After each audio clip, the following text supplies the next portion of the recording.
now that we've got some inspiration and our clear-cut strategy of who we're talking to, how we're already doing, and where we're going to take it from here, we're going to get the apps that are going to make this easier for you. You want to go download CapCut, Temply, and Canva. Canva Pro is paid, but you can definitely start off with the free version of Canva.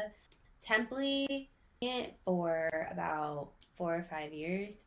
It's super easy. It will quickly edit things for you if you just want to do clips of, say, like someone's face or you doing hair really quick and like add some nice audio to it. If you want inspiration for seasonal content, if you want inspiration for products that you're trying to promote or things like that, Template is a gold mine and all of it is already aesthetic. You literally just add in your images and it will auto create content for you, even down to like the clips. It will auto adjust the clips so that it looks okay. CapCut's free. It's super popular. A lot of the social media management companies use it. So out of those options, you can use all three. You can use just one. You can play around, figure out what works for you, what doesn't. I personally love Temply. My sister, who I've trained to be a social media manager within the company, she loves CapCut, and we both are obsessed with Canva. So really, like, all three work great. I would say just kind of figure out what works for you. I would suggest starting with the free version if you want, but if you do find that you struggle a lot more with creating the content yourself, then paying for Temply as an option is definitely wonderful. I started off using Temply, and then from there, as I learned more and more, I don't really need it as much anymore, but it is nice to have. So the purpose for a brand with your socials through your content is to identify your ideal clients or followers, understand their pain points and what they would share, what they would relate to, and what they find helpful. When we say they would share, we really mean like what they are going to click that share button on, because Instagram is going to push shareable content. That is, again, the reason that I've been able to get accounts up to 6 million views a month. What does someone find helpful? What would they actually care about? What's something that maybe you know that would be easy for them to utilize and share with friends? What are some content pillars that you can create? And that way we make sure that each post is made with a purpose. So you want to make sure that you know, now that you've saved all of the content, maybe look at like, is this a helpful post? Is this a shareable post? Is this a relatable post? Like, is this something that like I'm going to look through and be like, oh my gosh, haha, that's so funny. Let me send it to my friend. Because those are the things and those are the accounts that Instagram is really pushing right now.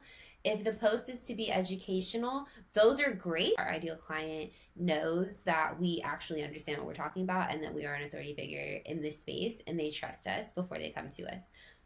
We also want to identify our goals. So now that we know who we're talking to and we've made sure that we're always speaking to them in our content with the strategy and all of that we've done prior, we want to make sure that we discover what it is we want out of the relationship that we're building. So do we want an engaged community on social media? Do we want to mainly cultivate the community around us and use localized SEO and get them to convert into booking?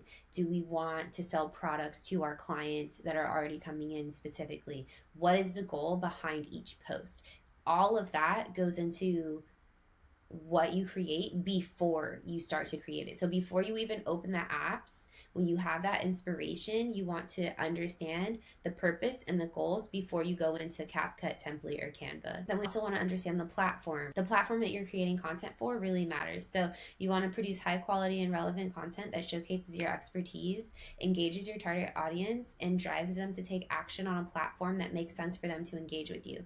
So this goes back to if we're posting on stories, if we're posting on the regular reels, or if we're going to be creating something that's going to be shared on Pinterest as well. If we want to really cultivate reaching people on Pinterest as well as Instagram, then you probably want to create something that's like a before and after, or you want to create something like a lash map.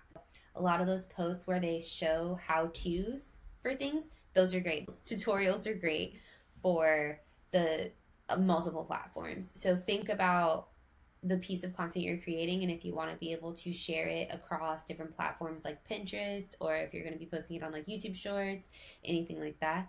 Right now, I would say get your Instagram content down and master one platform before moving to another. And the content that we're going to be sharing to Pinterest that I told you guys about is just going to be us connecting our Instagram to our Pinterest. So we're going to want to keep those pillars in mind when we are creating all of our content, to make sure that at least some of it would be something that's shareable and would perform well on Pinterest, so that we can really make the strategy work for us and we can work smarter, not harder. And then to engage and nurture relationships, you want to engage with your audience through your comments, your messages.